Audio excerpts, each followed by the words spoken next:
Açıq bazar. Ayza neçə satırsan? Hə, başladı da ya. Neçə satırsan? 50 qəpik. Əlağa neçədir? Baxın, nədir o elə? Ümid neçə satırsan Ümid? Asa neçə satırsan Rıza? Əməlli başlı bazardır. Aha. Hər qiymətə var. Nərgiz neçədir? Biraz sakit. Aha. Əsr bazar. O da 70 qəpik. Hə, Məhəmməd nə satırsan? Nə istəsən var?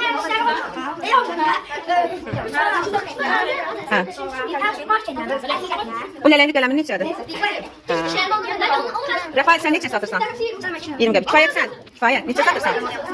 30 qəpiyə birinə. Hə, indi alanlar. Müştəriləri bir səsləyin də, bir həvəs oyadın gəlsinlər.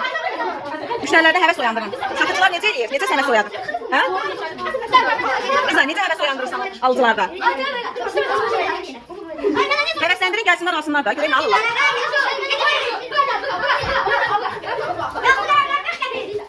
Hə, alın.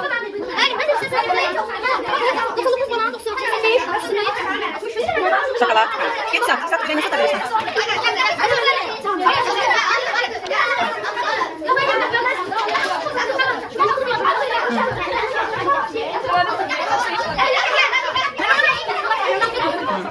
Görək nə qədər pul kazanırsınız bir gün.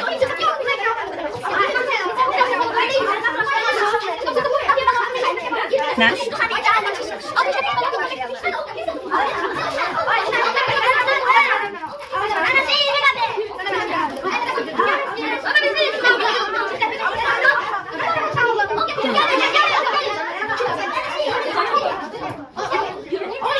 Günay baktı Günay. Günay sattı. Hə, əsl satıcı olar Günay.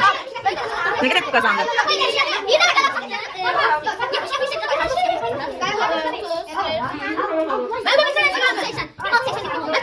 Əməlli başda kazanmışam.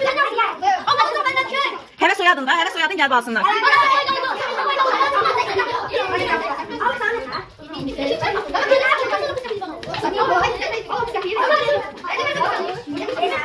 Göreyim mən nə alıram, Rüqaya bir dənə ver mənə. Klopa koy da, bir dənə klopa koy. Klopa koy, yox, salfete koy. İçine yığacağım. Ayza neçə satırsan? 2 dənəsini ver mənə. Al elə içine koy. Yan sən pulunu verin. Sevirsən nə bir dənə ala. Hansından verərsini koy. Aysen bazar. Sen neçə satırsan? Bir dənəsini ver. Koy da koy içine. Göre məni aldatmayacaq. Hə, xırdala da.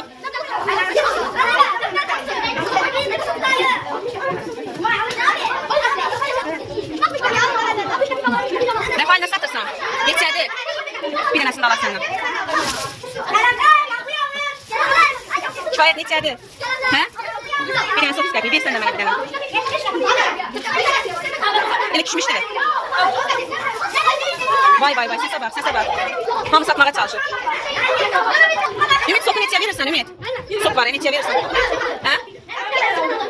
70 qəpik, ver mənə bir dənə. Bugünkü yemeğim düzəlir deyəsən.